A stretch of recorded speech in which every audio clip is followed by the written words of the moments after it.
Iris Caro, lead teacher for the Deaf and Hard of Hearing Department, Central Riverside Elementary School.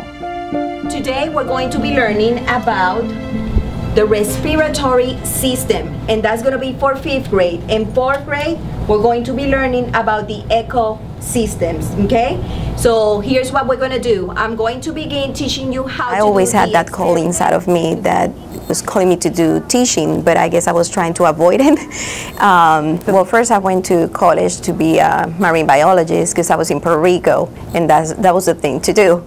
And then when I came to the States, I visited the School for the Deaf and Blind. But when I went there, I just completely fell in love with the culture of the deaf people and the challenges that they had, and I decided to go to school for deaf education. So we're going to discover how this works, and then we're going to explain it, okay?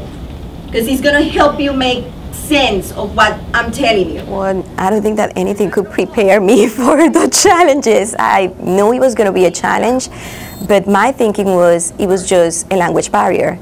And since I came to the States without knowing any English, I'm like, well, I can handle that. I can teach them. But it was a completely different story. Special education classes have so much going on in the classroom. For example, I teach 2 grade levels, and I have to plan for 2 grade levels. So I teach 1 grade level while the other ones are working in a center, and then I have to switch. Are we going to call it air, or what is the name that we're using, the vocabulary word? Ah, very good. So you need to include that on your paper. It's rewarding just because you get to see those kids from not having communication to be able to now be working at grade level. I have 3 students that are in inclusion, and I am really proud of that because I know where they used to be. I know that they couldn't tell me their name, that they didn't know their age, they didn't know their birthday. And now, today, to have them working in an inclusion classroom, it's amazing to see that growth in such a short period of time.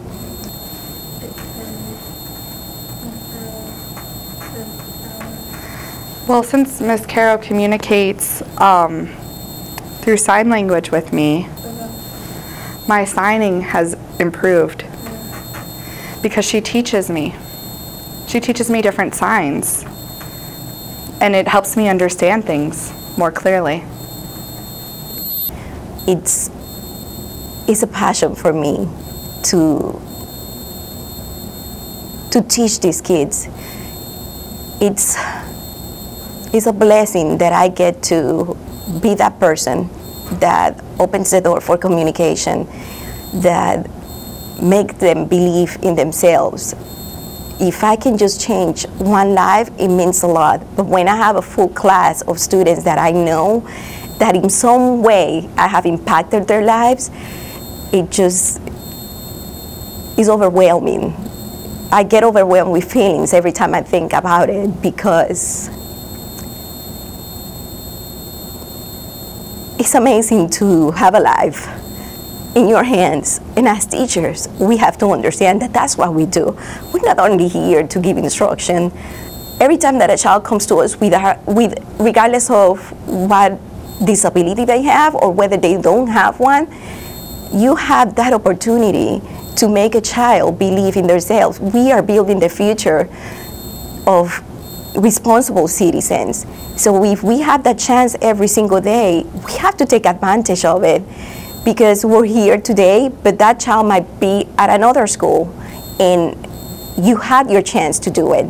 So I see every day as a challenge, but also as an opportunity to make a difference.